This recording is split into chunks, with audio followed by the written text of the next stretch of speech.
it feel, keep it real, no lie. Light another herb, let it burn through the sky. Right.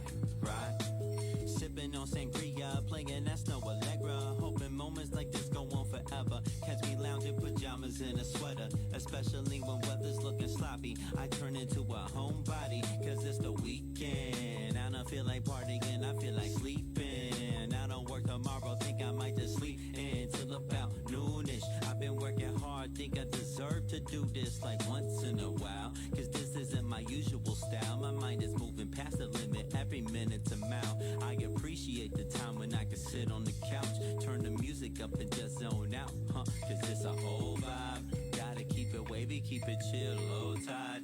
Tell me how you feel, keep it real, no lie. Light another herb, let it burn through the sky. Right, it's a whole vibe. Gotta keep it wavy, keep it chill, low tide. Tell me how you feel, keep it real, no lie. Light another herb, let it burn through the sky. Right, it's a whole vibe. It's a whole vibe. Yeah, it's a whole vibe. It's a whole vibe. Yeah, it's a whole vibe. It's a whole vibe. It's a whole vibe. It's a whole vibe. I might turn my phone off when I get in this mood. Only turn it back on when I'm ordering food. And when my pizza gets delivered, going back to disconnected. If you call me and I answer, I'll hang up and blame reception. Got a question or a message, I encourage you to text it. I'll see it when I see it, I'll hit you back soon. For now I stay in tune with this lazy afternoon. Like the roots in 94, asking do you want more? Yeah, I want less of the drama and stress. And interactions with people seeking my patience to test. You ain't cutting me a check, so I ain't giving you time to sacrifice my peace of mind. Cause it's a whole vibe. Gotta keep it wavy, keep it chill, low tide. Tell me how you feel, keep it real, no lie. Light another herb, let it burn through the sky. Right, it's a whole vibe. Gotta keep it wavy, keep it chill, low tide. Tell me how you feel, keep it real, no lie. Light another herb, let it burn through the sky. Right, it's a whole vibe. It's a whole vibe. Yeah, it's a whole vibe. It's a whole vibe. Yeah, it's a whole vibe. It's a whole vibe. It's a whole vibe. It's a whole vibe.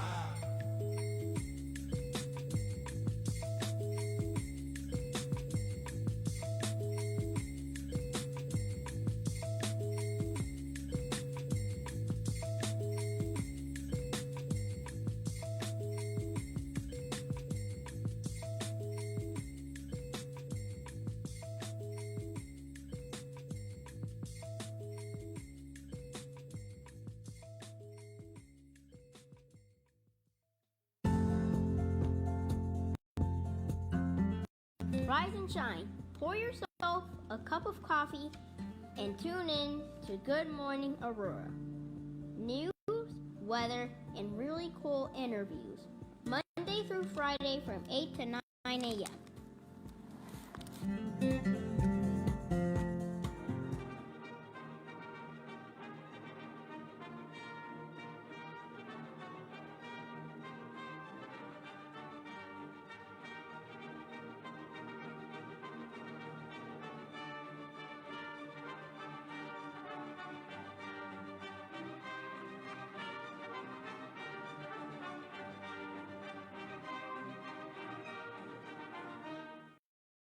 Good morning, Aurora. Good morning, Aurora. Good morning, Aurora. The time is 7:58 a.m. You are listening to and watching Good Morning, Aurora, the second largest city's first daily news podcast. It is Friday, the 4th of November, 11/4/2022, and it's a nice day outside. It's a little bit dark, and I was thinking to myself, boy, if the fog was out today, it would have been like that other foggy day we had. I think it might have been Monday or so.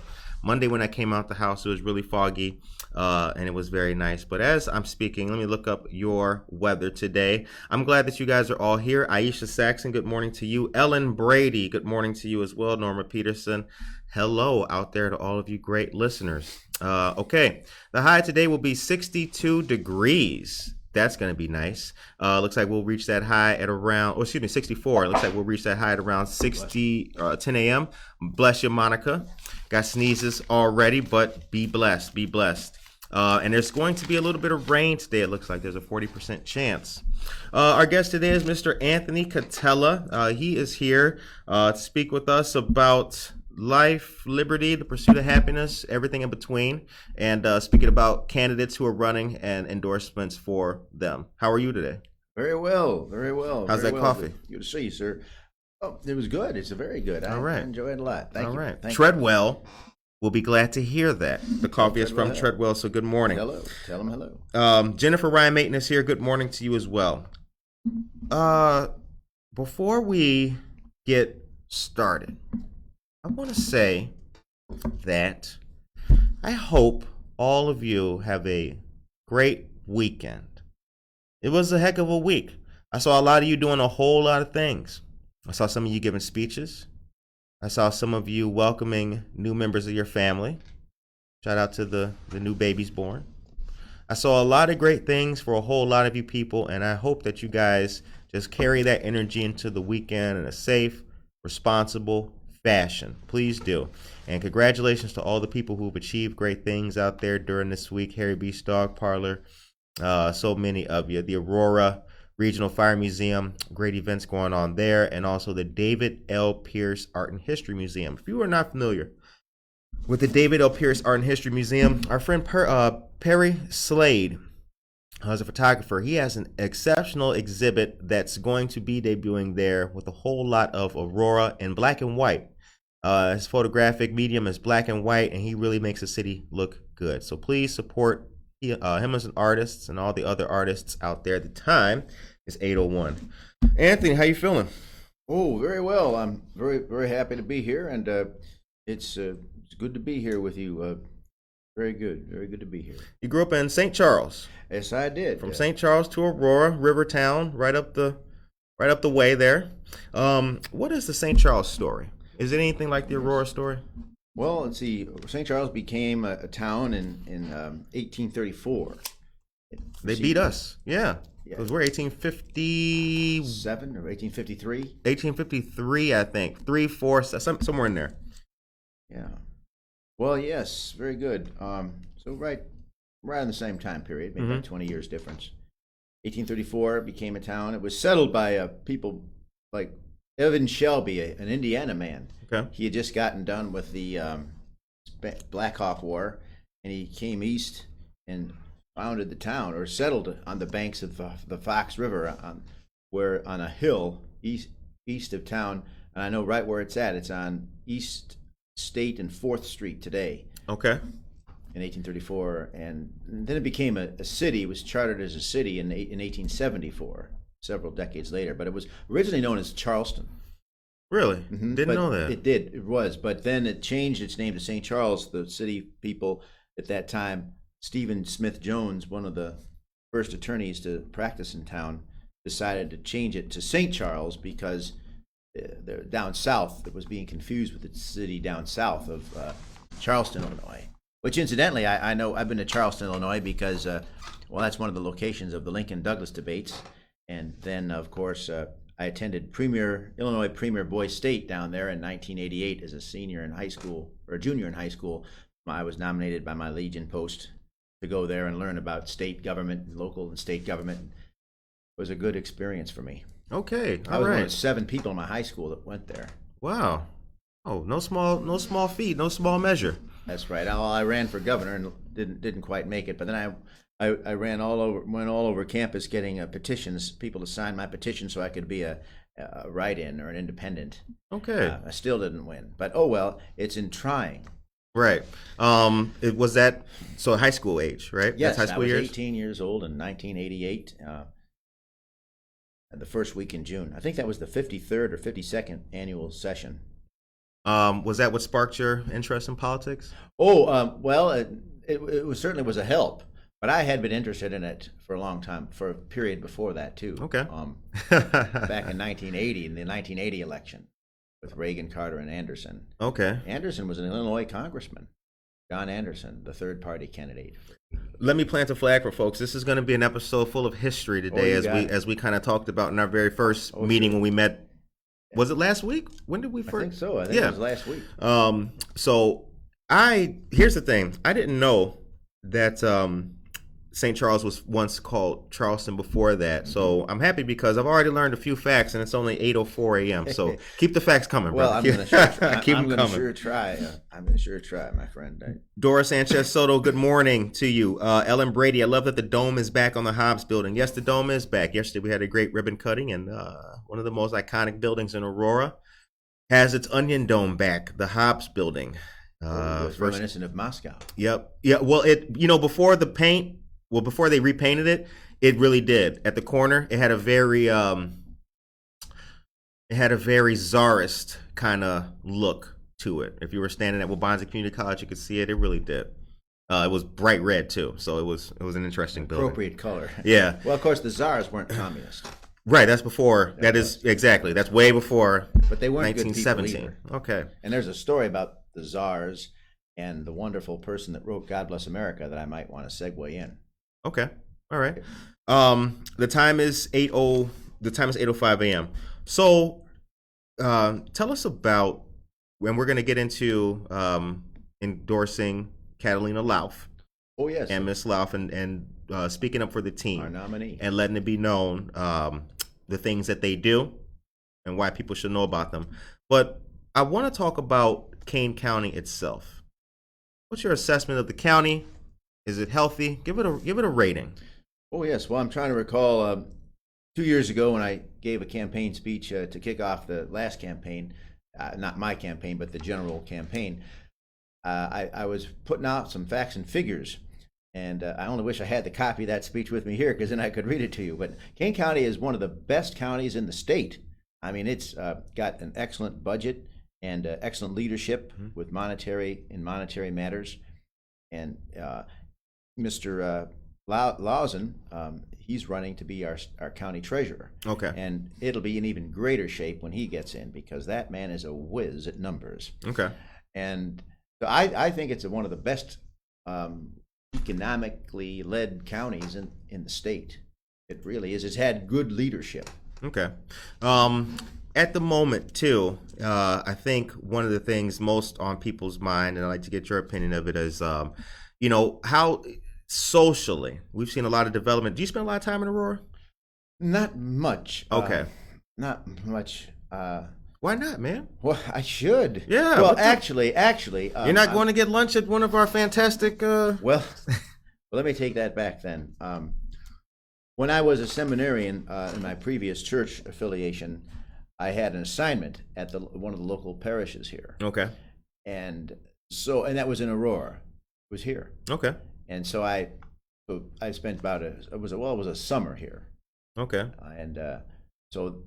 But then I like to come for sometimes they have the citizenship days. Okay. And I like to do that. And I did do about a year or two ago, I did a fun 3K run in support of Help a Joe, which is an organization to help veterans. Heard about it. Yeah. Was it a ruck march thing, or was it just a straight run? It was a run. Okay. But they do have the ruck marches too. I've heard of Help a Joe.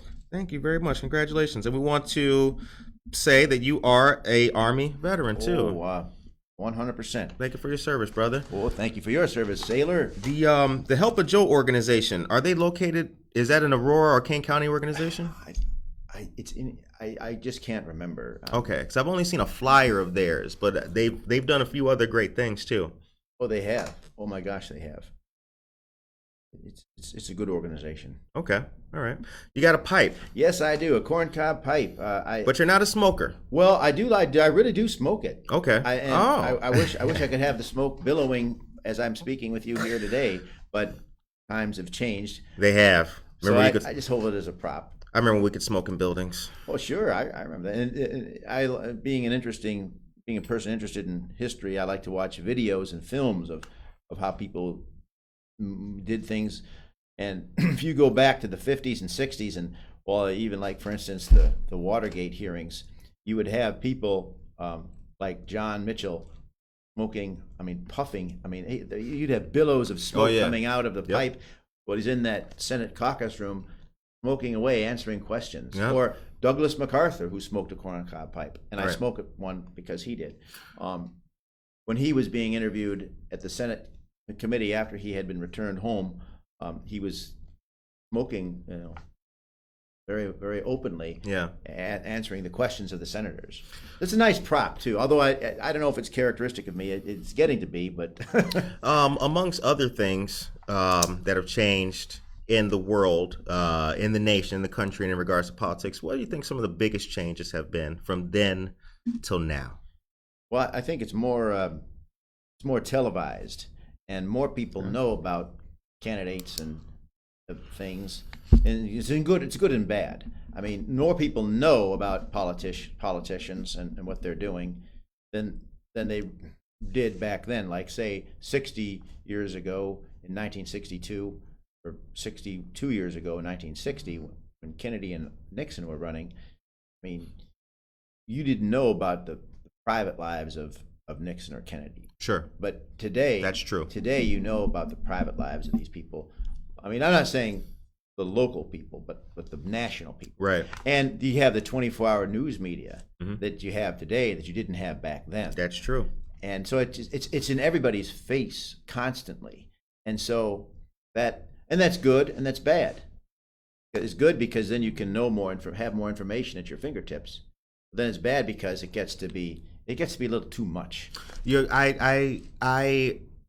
I agree with that. The amount to be able to have information at your fingertips is a good thing, but whether or not Senator or Congressman X has peanut butter in their cupboard is not really gonna improve anybody's life. You know what I mean? So it does get to be a little bit, and it does get to be a little bit intrusive, I think. Well, that could be true too. Yeah, right. Because welcome to life in the fishbowl, they say. It can be, and when you're a public person, as a politician, for instance, is a public person. An office holder is a public person holding public office, so they're a lot more known than, say, the average Joe K citizen. Right. And that's just the nature of the game. That's just the nature of things. That's why most people don't want anything to do with public life or being in politics. You have to have some kind of drive to be in it and take the good with the bad and expect to be bothered. But you have to kind of want it. You kind of like for myself, I'm a glutton for attention. I love attention. But you see, because I like acting, I like speaking, and that's all before an audience and in public view. And right. And I'm happy to present myself to my fellow citizens, get to be known, or as Lincoln would say, to see and be seen. Right. But not to say too much, because you don't. Sometimes it's nice to talk, but then you also have to know when to stop. The time is 8:12 a.m. Good morning to you, Dora Sanchez Soto, and Gloria Gerardo is here. Good morning to you, Aurora, and it's Friday morning. Happy Friday. I hope you have a nice day and weekend. Have a blessed day today. Amen. Well, amen. That's just the kind of. How did you know we needed to hear a message like that? And Saul Olivas, good morning to you as well. Okay. So what is your message today? Oh, today. Well, geez, I have. A few pieces of message. Yes, yeah. I do. I just wanted, and I'm not going to read all this to you. I just wanted to say, I'm looking forward. My American Legion Post has elected me to give the keynote speech for our Veterans Day ceremony in St. Charles, and I've got it written right here. And another thing I have written here is this little essay I wrote about Adlai E. Stevenson, another Illinoisan, famous Illinoisan. He's buried in Bloomington, Illinois, but he was born in San Francisco, I think, and moved with his family to Illinois. And I write about him during the Cuban Missile Crisis. He was, at the time of the Cuban Missile Crisis, Adlai Stevenson was our ambassador to the UN. And he had two instances where he really showed courage in giving his opinion or viewpoint on a matter where other people disagreed very sharply with him. First, before his fellow Americans in the meetings during the crisis in the White House and the State Department, he said, "Well, maybe we should just to get the Russian missiles out of Cuba, we'll agree to take our missiles out of Turkey right by Russia." And while that's diplomatic, a lot of the hawks, and particularly the military people, thought that that would be caving to the Russians or negotiating under the gun. But yet he had the courage to voice that viewpoint. And then before the Soviet ambassador in the UN, Stevenson showed courage by facing down that Soviet ambassador who was denying that they had missiles in Cuba. And then Stevenson, at the right time, said, we do have the evidence, and I'm going to show it to you. And then he showed the pictures of the aerial photographs of the missiles in Cuba. And that was a tremendous courage, took tremendous courage for Adlai Stevenson to face down both his own fellow countrymen and then the adversary, and to maintain dignity and calm. And then, let's see here, these, and don't worry, I'm not going to read these. Then I've got here, what's another draft of my Veterans Day speech. And then, let's see here. Veterans Day for the listeners is Friday the 11th of November. And then this I wrote down. I like to sit down and write in longhand. This is my political vision, kind of like my viewpoints, tangential to the current campaign, but also the viewpoints that I have as an American, whether it's election time or not. And then, of course, I want to put a plug in for the candidate for my congressional district, Catalina Lauf. Okay. And as I understand, we're going to have one more big bridge event in Geneva this Monday, and showing our support for her and all of our candidates. And what's a bridge event? Well, a group of organized citizens, concerned citizens, put this together, and they like to stand on the bridge with signs and flags, American flags, and signs of candidates to voice their concerns about the state of Illinois and our current. Oh, a bridge event. Okay, I get it. All right. Yeah, and sometimes we have candidates there, not often, but I think Catalina will be there, and several other candidates, and we're just there to stand on the bridge, either in St. Charles or Geneva. This instance, it'll be in Geneva. To show the people that pass by in their vehicles our concern for these issues, the taxes, the Safety Act, the Amendment 1, CRT controversy, all of these things that are concerning to a good many Illinoisans and Americans. And we get a lot of support from the vehicular traffic that passes us by. Lots of thumbs ups and honking of the horns. A few here and there, sour grapes, but that's to be expected in our Republican form of government, or our democratic form of government. People make the mistake. Well, they don't make the mistake, but sometimes people say, ask the question, are we a democracy or are we a republic? Well, we're a little bit of both. We are a republic, as it says in our wonderful Pledge of Allegiance. The flag represents the republic. We are a republic in the sense that we have a representative form of government where people at the local, county, and state and federal level represent us in the legislative bodies to speak on our behalf. We elect them to speak on our behalf. But the democracy part of it is that we, the people, to use a phrase, go to the polls, as we have been doing in early voting and will be doing next Tuesday, to select from the people our representatives. So that's the democratic aspect, where the demos, the Greek word demos for people make the decisions for people amongst themselves to go and speak for them, and that's the representative part, the Republican part. Right. So it's great, and it's a wonderful way to show that aspect of our country, and we're also living out our rights in the Bill of Rights, freedom of assembly and freedom of petition for the redress of grievances. The time is 8:18 a.m. What's Amendment 1? The First Amendment to the Constitution of the United States is the First Amendment of the Bill of Rights, and that's I have it memorized. Here it is. Mm-hmm. Congress shall make no law respecting an establishment of religion, nor prohibiting the free exercise thereof, nor abridging the freedom of speech, nor of the press, or the right of the people to peaceably assemble and petition the government for redress of grievances. That's the First Amendment to the Constitution of the United States, which is the first of the first 10 amendments, which is a separate document known as the Bill of Rights. And that goes way back. Our founding fathers had conceived that idea because they knew their history, their English history. Right. Way back in the 1640s, King Charles I, he was prevailed upon by his people, the newly formed Parliament, to form and sign what they called a petition of right. And so our American Bill of Rights comes from way back in the 1600s in England, the petition of right. Now you mentioned that, which mentioned Illinoisans are worried about Amendment 1. What's Right. What's Well, now happening that's with... separate from the Bill of Rights. Right. They're calling this Amendment 1. I don't know if I have the literature. Yes, it even kind of throws me a little bit, but it does need some clarification. Amendment 1 is a proposal to the state constitution.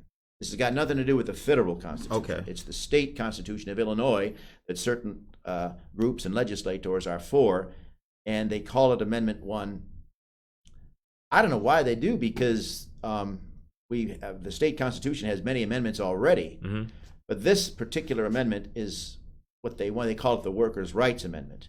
Some people call it the Workers' Rights Amendment. Other people call it the higher taxes, property taxes amendment, because I think the controversy here is that the unions want to have more power, but it's the government unions, like the unions that police and firefighters belong to. Okay. And this bill wants to increase their power, but many people, myself included, think that the unions Increase like bargaining power of unions? Yes, I think. Okay. I think that's it. Because this is my first time hearing about it. Okay. This is my first time hearing about I'm it. glad it is. It seems like it has good intentions, but it's going to cost us. It's going to cost the state more money, and it's going to, through the raise of property taxes, because that's what it's going to be funding. It's going to be funded by taxes. Okay. They're going to ask us to pay more in our property taxes, and it's going to increase the power of the unions, particularly the government unions. I've got no problem with unions whatsoever. I just don't think that either they or any group in this state should have more power than any other group, and I'm opposed to higher taxes in whatever form. I don't suppose we can ever get away from taxes. There's no, but we can certainly keep. We've always been told there's only one way to get away from them. What's that? Death. Yeah, I mean, not to be morbid. This is a family-friendly show, but Oh yes. Well, I was just going to say, the only two things in life that are said to be certain are death and taxes, and I hate both of them. Right. They stand in the way of my happiness and of anyone's happiness. But no, we can't get away from taxes. But we can certainly bring them down. Excessive taxation is not good. Taxation is necessary, but excessive taxation is just not good. I do not believe can be a dollar spent that can be better spent than by the people themselves. Okay. The time is 8:22 a.m. Take me to a commercial, Monica. I do have those couple of local news points to mention to our fantastic guests here. Ladies and gentlemen, as I mentioned, it is Friday. You should be going into the weekend with a nice, healthy disposition. So let me allow you to do that. I have a couple of things to talk about here. And I also have your information for First Friday tonight. Do not forget, tonight is First Friday. This will be a good time here in the city of Aurora. First things first, don't forget that you can share what's important to you on the community survey by the Community Foundation of the Fox River Valley and the Dunham Foundation. This brief anonymous survey will take you about 10 minutes and will help in the collective efforts to assess the needs in the community. The survey is available in English and Spanish. We've posted this a million times in a million places. There's a QR code embedded on the flyer that you can use. Please take 10 minutes, help the team out, and fill out the assessment. Remember, it is anonymous. Okay. Court-based rental assistance is still available for those in a court eviction proceeding due to non-payment. The non-payment is conditioned on financial hardship due to the pandemic. Eligible applicants may qualify for up to $25,000 in emergency rental payments. The program is open to anyone in the state and is not conditioned by county. Just eligibility. For more information, you can call 630-906-9400 or go to the Facebook page of the City of Aurora Financial Empowerment Center and the Neighbor Project. You will also see that there's a QR code embedded on those flyers as well to use, to scan, and take you right there. All right. Thing about flyers. Don't dismiss the QR codes, ladies and gentlemen. When you're passing by somewhere, like the outside window of our studio, or even when you pass by places like Altiro, Treadwell, and things like that, just take a look in the windows, see what's being posted. and give it a scan. If you don't have time to go in there, scan it with your phone. Okay. And then here is your First Friday news. First Fridays will celebrate Day of the Dead as part of Sugar Skull City events in downtown Aurora. 2 outdoor festivals will be part of the event. One will take place in the parking lot east of Broadway behind Valdera's Beauty Salon. The event will feature Panda Muerto, Katrina's body painting, face painting, artisans, and more from 4 to 10 p.m. Santori Public Library, 101 South River Street, will present Dia de los Muertos and Ofrendas celebration with live songs by Diego Trillo, dance by Danza de la Pluma de San Pablo Jula. It's a fashion show by designer Mario Oliveira. Guests will be able to make tissue paper marigolds. Damn. And get in line for face painting from 6 to 8 p.m. There will be a food truck as well that'll be out there from 5 to 9 p.m. at the Water Street Square across from City Hall. Grumpy Gaucho, Strawberries Barbecue, real good food, Holy Pierogi, Home Run Hot Dogs and Lemonade, Harvey's Firebox, Burritoville, and Tapville Social with a beer garden. Throughout downtown, the First Friday's event lineup includes 30 activities for all ages, many themed around Day of the Dead. Last but not least, 1 East Benson on the 3rd floor. That'll be open with Exploring AI Art, a discussion and exhibit of AI generative art using stable diffusion, slideshow, and gallery of Day of the Dead, robot, restful, and fantasy art hosted by Jim Schweitzer, 6 to 9 p.m. Good stuff. All right. Time is 8:26 a.m. You are listening to and watching Good Morning Aurora, the second largest city's first daily news podcast. All right. So we've got Garnett Ramos Chavez. Good morning to you as well. So what's next for the candidates as we head into Tuesday? Well, what's the message that you're helping out with? Oh, certainly. Well, yes, Curtis. Well, it's the big push. I mean, this is the latest you can have an election in November. 62 years ago, midterms, or 60 years ago, the midterms were November 5th. But this year, it's November 8th, and I think this is the latest you can have.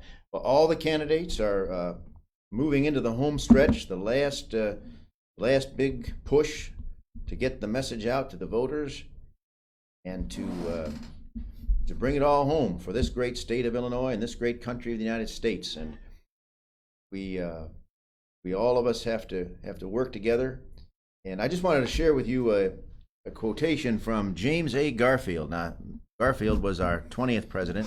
Unfortunately, the second president assassinated. He was. And he was only president just for a few months in 1881. But he was a general in the Civil War, and he was elected to Congress while he was in the field as a general. And these are his thoughts about the Congress. Now, more than ever before, the people are responsible for the character of their Congress.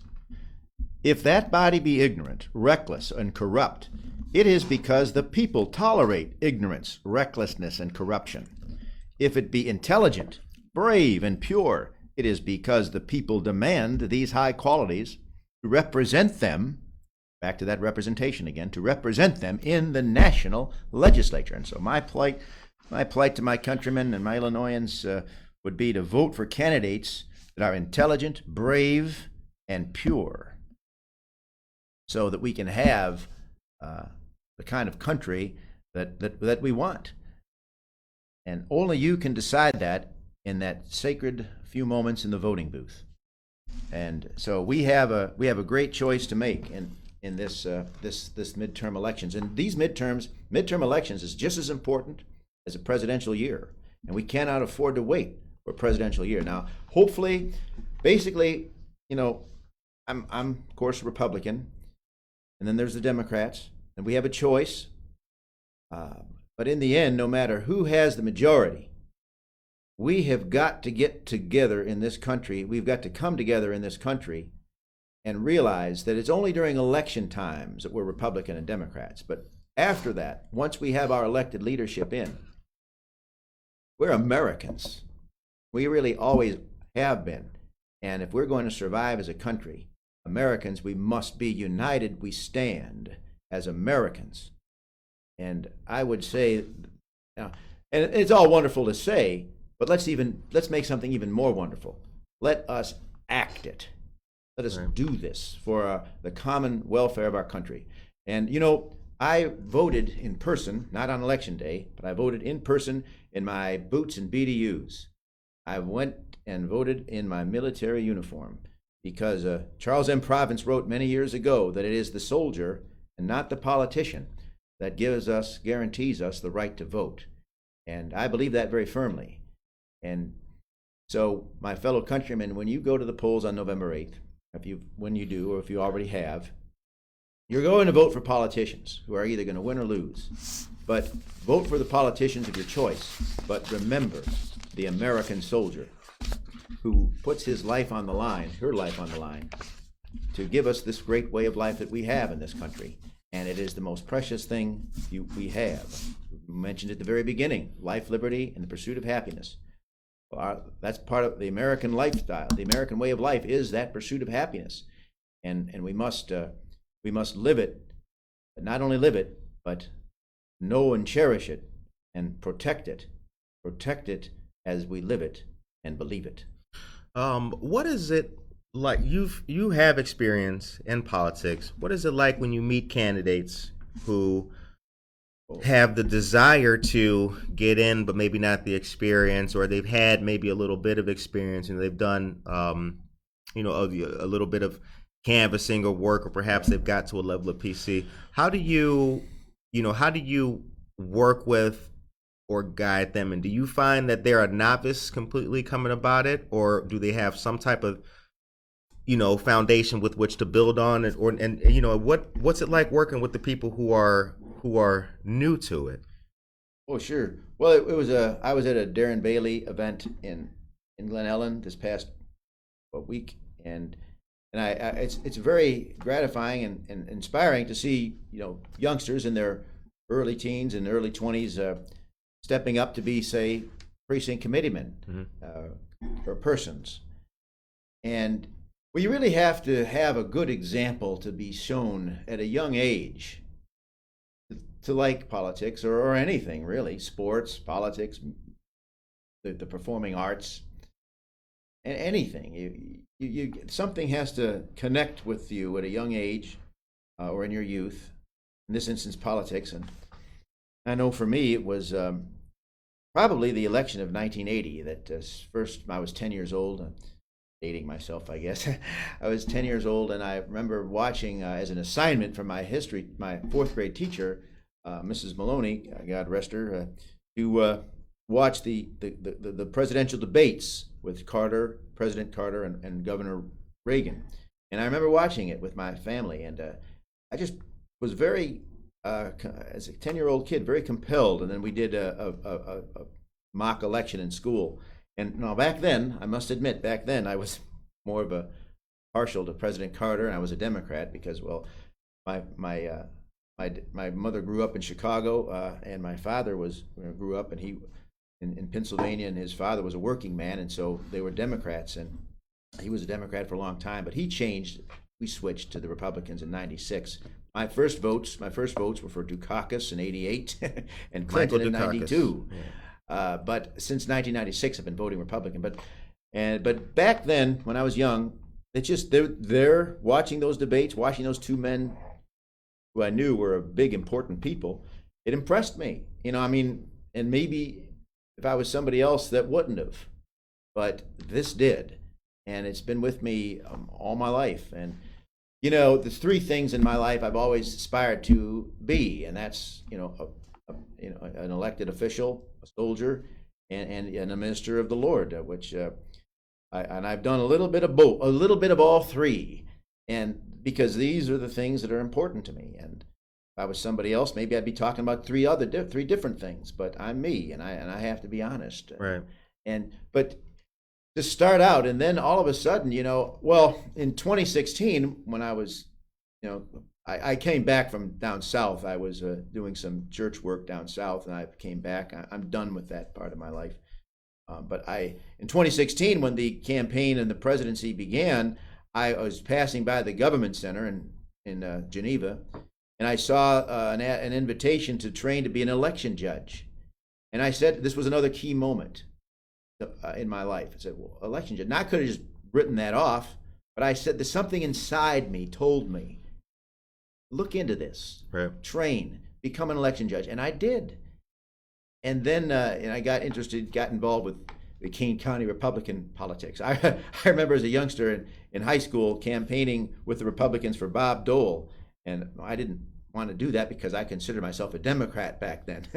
But I did. I had an open mind, and Bob Dole was a terrific person. My uncle, my great uncle, and he served in World War II together. They were both wounded in the same, and they were in the same hospital.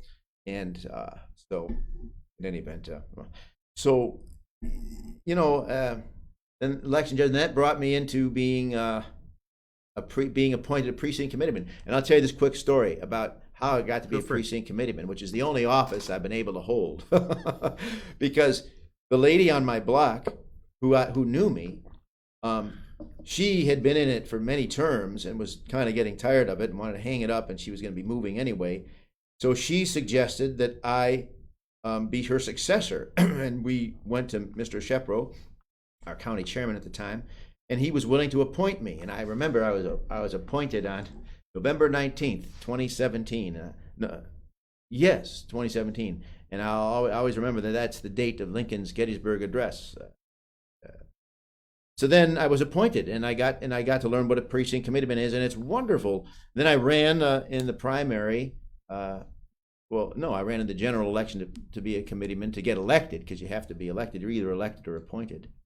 And I had the process of going to be a candidate as committeeman and running, and it's all in the neighborhood near my house. And so it's a great feeling to be able to be in charge of your neighbors, in a sense, or to be a representative of them. When I walk outside my door and walk around my block, I have a position. I'm the committeeman, and I always like to walk whenever I'm outside walking, particularly in election season. I introduce myself to people who know me or don't know me and say, hello, Anthony Catella, I'm your precinct committeeman. So sometimes I'm loath to say Republican because, in this tense time in our country's history where we're so partisan, you never know if you say you're one party, you never know if you're going to get, kissed or punched, figuratively speaking, of course. But it's a great feeling to be in a position, in an office, and to represent your people, and to go out and talk with your people, and encourage them and talk to them about issues like we just did a few minutes ago about the amendment, this possible amendment to the state constitution. Oh, the other bad thing about that amendment is if it gets to be a part of the Constitution, they say you can't repeal it, or you can, but it's going to take superhuman efforts. And no law should be unrepealable. I mean, we repealed, about 100 years ago, we repealed an amendment to the Constitution known as the Prohibition Amendment. The 18th Amendment prohibited the manufacture and sale of intoxicating liquors. But then the 21st Amendment repealed it 10 or 15 years later. So it's best, as Mr. Oberweis used to say, don't pass bad laws, pass good laws. But if a bad law is passed, it should have and it doesn't do the effect we would want it to, it's best to have the chance to repeal it so that we can get a better bill or a better law, replace a better law, replace a bad law with a good law. And then again, then it's always subject to vote, and it goes one way, great for some people, bad for other people. That's why Winston Churchill used to say he thought democracy was the worst form of government, except all the others that have been tried from time to time. He did say that. He did. But yeah, I appreciate that question about how you get into something, involved in something. And in high school, I always aspired to be in politics. And I remember one time, I don't know why I didn't wear my Army uniform, but one time we had a dress in what you want to be in life. And I dressed in a blue pinstripe suit, and walked around holding myself in a presidential manner and bearing. And I remember also I had the opportunity to read the presidential proclamation for Thanksgiving one year at a chapel service in my high school, and I tried to give it the way a president would speak. And so it's a wonderful thing, but Then I ran for Congress, and I've run for county board, and didn't exactly receive the optimal results. But maybe that's because I'm still new at this, or maybe it's because I'm not meeting the right kind of people. What have you learned? What have I learned? I've learned what a did you lot learn doing it that you didn't know going into it? Oh my goodness! Well, I've learned that we have a great country at all levels, precinct level, county and state and federal, and it's great to be a participant in this greatest of all republics. You know, we're the first country in the history of man to have come up with a written constitution which comprises a federal form of government, where we've got a capital government, a federal government that that leads and rules and governs the entire country of all of the states united, as we see in the stars here. And then each individual star is an individual state with its own sovereignty. Article 4 of the Constitution guarantees to every state in this union a republican form of government. So we have it at the state level as well as at the federal level. And within the state level, we have it within the county level and the municipal level. In the municipal level is in the wards with the alderman and the mayor. And many people get ward and precinct confused, but they're two different governmental entities. The ward has to do with city government. Precinct has to do with, indirectly with county government, because every county, every state has several counties, and within those counties you've got your precincts where people go and vote, and where you have your committeemen, who are the lowest level of office, but they oversee the people and the voting procedures in the precinct that makes up the county and the state and the whole country. But precincts are in wards, but they're a separate governmental entity. So I've learned to really appreciate and understand even more than I did before this wonderful country we have and this form of government we have at all levels, and how we are all participants, whether we're office holders or voters, whether we win or lose. We are all participants, and we're all really all winners, because, as I say, we're all Americans and all Illinoisans. But it's a great learning process, and you also learn a lot of patience and understanding of yourself and other people. And I've never once become, sometimes I have people who have the different viewpoints be a little discourteous to me, but I've never once have ever been discourteous to anybody with an opposing view. In fact, I'll give you an example of that real quick. It was just a week or two ago. I was at the Starbucks in St. Charles with a Lauf campaigner distributing more leaflets and signs, and then I walked over. I like to sometimes depart from my group and go and talk to other people off to the side, this man and woman, and I handed a leaflet or a door hanger to this man, and I told him about this candidate, about Catalina, and he said, "Oh, are they GOP? You happen? Yes, sir, a Republican." His response was, not going to happen. Not going to happen. and I turned to his wife and said, "Do you have the same opinion?" "Oh, yes, we're Democrats." And I said, and you know what? A grace came over me, because I fear those moments, and that a lot of people do. Why? We don't like confrontation. I don't like confrontation. I don't like being ugly with people or people being ugly with me, but that's what happened. But it was calm, but they certainly registered their dissatisfaction. But here's what I did, and I was squatting down with them because they were on the chairs. Anyways, I was talking with them, and a calmness came over me, and I was able to say to these people, "Well, isn't it great that we live in a country," and I think we can all agree on this, isn't it great we live in a country where you can have your party affiliation and your candidate of choice, and I can have my party affiliation and my candidate of choice, and in the final analysis, we're all Americans in the great country of ours, and God bless you in your decision." And that was the end of it. And they couldn't. What could they say? Right. They just got up and walked into the Starbucks and ordered their coffee, and I'm happy they did. The time is 8:43. Will you ever run again? Well, I haven't ruled it out, and I haven't ruled it in. I would like to, but I tell you, the only thing I really like to do in my life is fulfill my military career, that I call my holy and patriotic vocation of being an Army chaplain. That was something placed in me a long time ago, and I've gotten a long way towards that goal, but strangely enough, many obstacles. But I'm still determined, and and I'm glad to be in the Veterans Reserve Corps, but that's really not the active Army. I would like to be in the reserves, the Army Reserves, but I have a lot of problems with that. I don't have a lot of problems with that, but unfortunately, I'm going to be very candid about it. The Army turned me down, and because of well, I'm not going to get into it, but I'm going to fight it. I'm going to keep on fighting, and maybe if it takes an act of Congress for me to get that reserve commission back, then that's what it'll have to take. But I'm not going to quit, because I know that that's my calling, to be a good Army chaplain. I just believe it. But you still work with your VFW? Oh yeah, post. VFW and American Legion, wonderful That's organization. Right. St. Charles. St. Charles Post 342. It's a great organization. What do you guys got going on for Veterans Day for 342? Yes, every year. Of course, we didn't have it last 2 years because of the pandemic problems. We do have our veterans ceremony.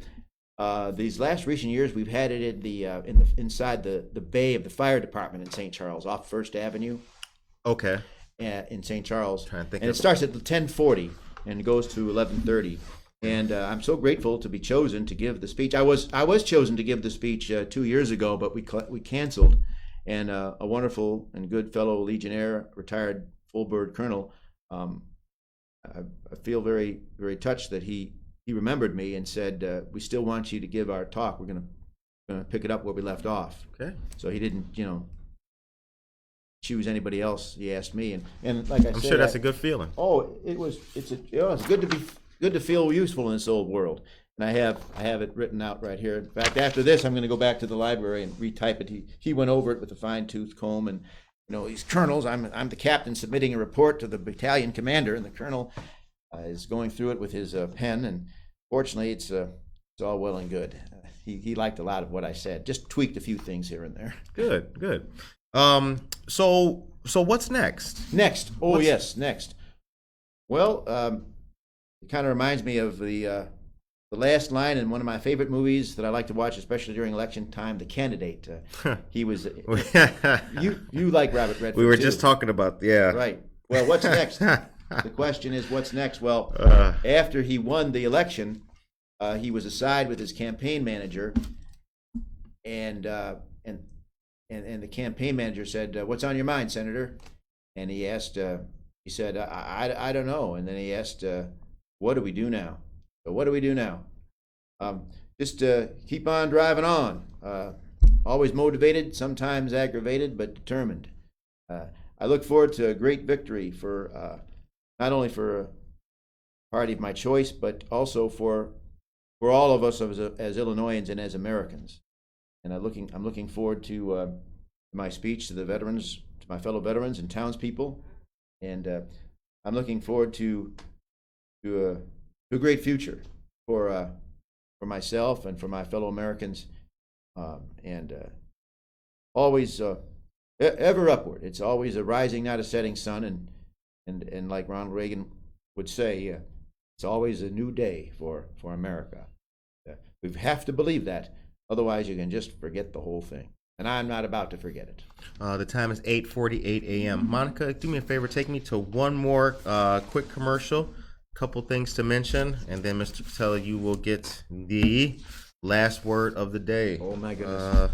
I got to figure that out. Let me get my pieces of notes here. Maybe I'll do that funny little anecdote with me and Catalina before that debate back in 2020 at McHenry. No, I don't want to do that. I don't want. Yeah, shoot. What should I say? I'll talk about campaigning for other candidates as a citizen politician. Okay. And that I would do this. What I'm doing for Catalina, I would be doing for myself or for any other candidate. Okay. So, ladies and gentlemen, on the 12th, look how small this font is. Yes, on the 12th of November at 10 a.m. at 22 North Highland, there will be a great first-time homebuyer seminar. Guaranteed rate will be there with two great guest speakers, Jose Herrera and Mario Blanquel. You can contact for finding out all of your home buying needs. This event will be in person. There will also be refreshments, food and drinks provided. There's no registration fee or cost to attend. This will be a one-stop shop to get all of your questions answered. You can call 630-906-9400 to learn more about it. Once again, it's going to be the 12th of November at 10 o'clock a.m., 22 North Highland. Next, don't forget that the next Alderman's Chat for residents of the 3rd Ward will be November 28th at Our Lady of Good Counsel, St. Francis Center, 620 South 5th Street here in Aurora. And this is for, once again, 3rd Ward residents. Alderman Ted Mesiacos will be there, and you can use the entrance located on the corner of 7th Avenue and Talma Street, facing 7th Avenue, and it'll be from 7 to 8 p.m. All right, and last but certainly not least, the Mentor Appreciation Luncheon will be hosted by Triumph, and this will be the 15th of November at Waubonsie Community College's Sugar Grove campus, Student Center Room 106, Route 47 at Waubonsie Drive in Sugar Grove, Illinois. Food, networking, and mentorship. This is going to be a great event, and yours truly will be there. The next ribbon cutting is going to be today at 11 o'clock a.m. So get ready for that. All right. The time is 8:50 a.m. Okay. Oh, sure. So, we covered your endorsements. All right. We How do you covered. like this cowboy hat? That's a nice hat. Is that a Stetson? Yeah. No, it's a twister. I got this in Texas. I was visiting Texas this past summer. And I don't normally wear hats, but I like wearing That is a nice hat. It is, yeah. A fellow Legionnaire of mine who was a cowboy type and an actor, he helped me, steam it up here and down here. Mm-hmm. Yeah. Oh yeah. Well, anyways, well, I like to wear hats, but then I like my hair too. There's a funny anecdote. It's kind of sad because it was the last part of the last speech he gave, but on the morning of his death, he was speaking in Fort Worth, and President Kennedy was presented a cowboy hat by the Texans there, and the guy who gave him the cowboy hat wanted him to put it on, and he was going to, but then he didn't, because he didn't like wearing hats, President Kennedy, and he quipped. He said, "I'll put it on in the White House on Monday. If you come up, you ought to have a chance to see it then." Of course, he was deceased by that time. But anyway, not to be morbid, but just to be, I always think of that as a funny anecdote about, that's my conflict of wearing my hat. I like wearing it, but then I like to show my hair too. But anyhow, Curtis, you were going to ask me a question. Well, the show ends on a positive note. It always does. What's your message today for the people of Aurora, Kane County as a whole? Mm-hmm.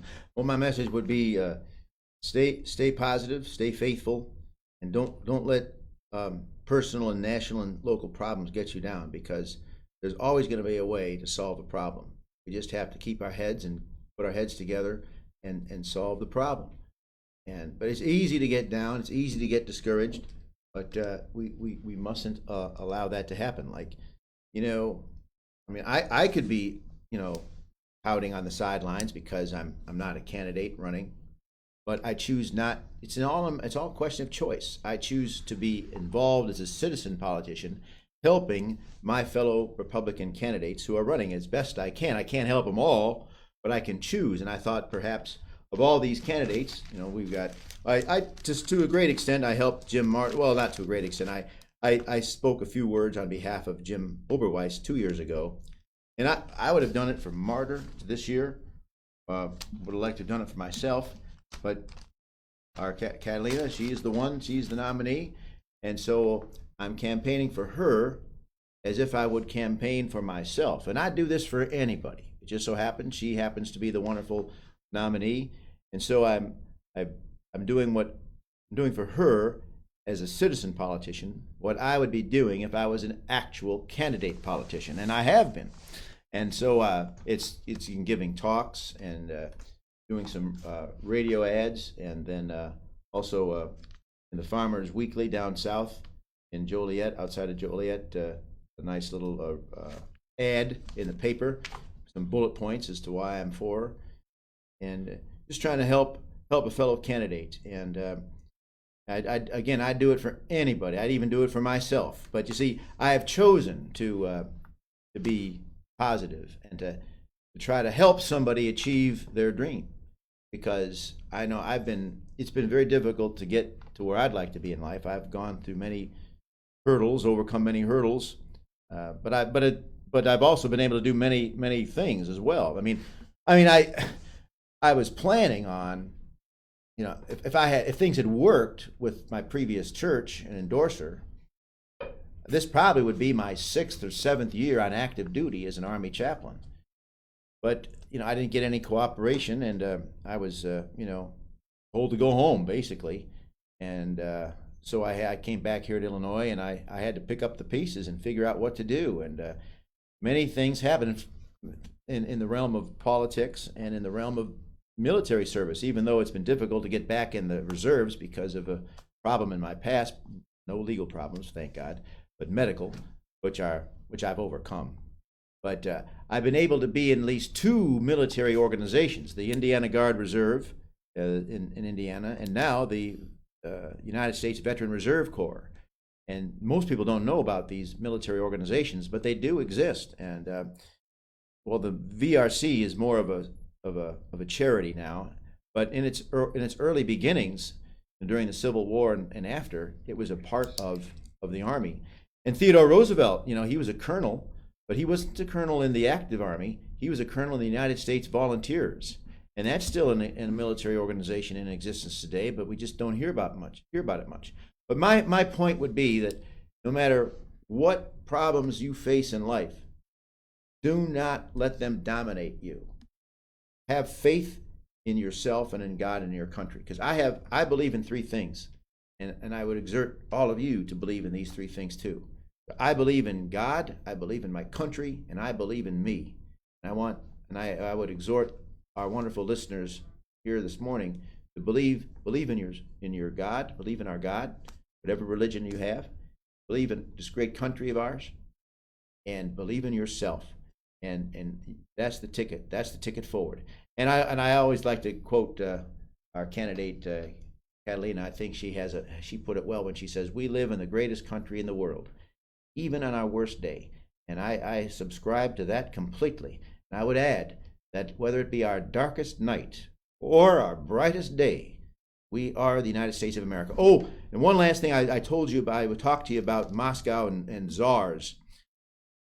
You see, the czars were, communism is horrible, but the czars were probably even worse.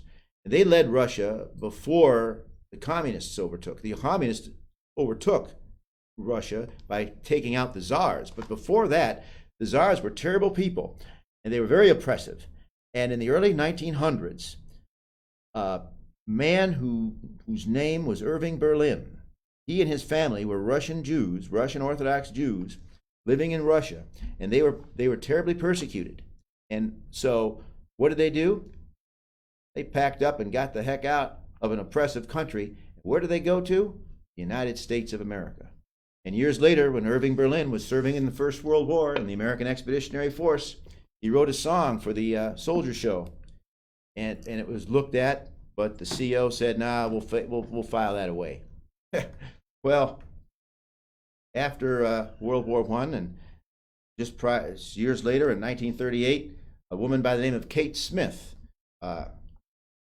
stood in a radio studio on Veterans Day, 1938, November 11, and sang that song, and it was "God Bless America." And that song was written by Irving Berlin, and he wrote it about America, and he said, "God bless America," because this was the country that saved him and his family from certain death in Tsarist Russia. And you just can't beat it. You just can't beat it. And in that story is the whole point. If we lose freedom here, then there's no place else to go. This is the last stand for man on earth. So when you sing "God Bless America" on Veterans Day, realize that some people wrote it and sang it because it truly was a blessing. For us, it's a blessing every day to wake up here. But for some people, it's like Irving Berlin, who wrote it. It was really a blessing. He knew what he was writing about. God bless America, land that I love. All right. Mr. Catella, thank you very much Well, for coming thank on you, the show Curtis. today. We appreciate it. Thank you Ladies very and much. gentlemen, I hope that you guys all enjoyed this episode. Monday is a big day. Next week is an entirely big week. As you guys have seen, we've got some more work to do with our satellite location, and also we've got some new equipment as well. So please stay tuned. I want you to have a great, safe weekend. Have some fun tonight at Day of the Dead events. Be sure to check out Water Street Mall adjacent to City Hall and the Aurora Public Library. Take care of yourself and each other.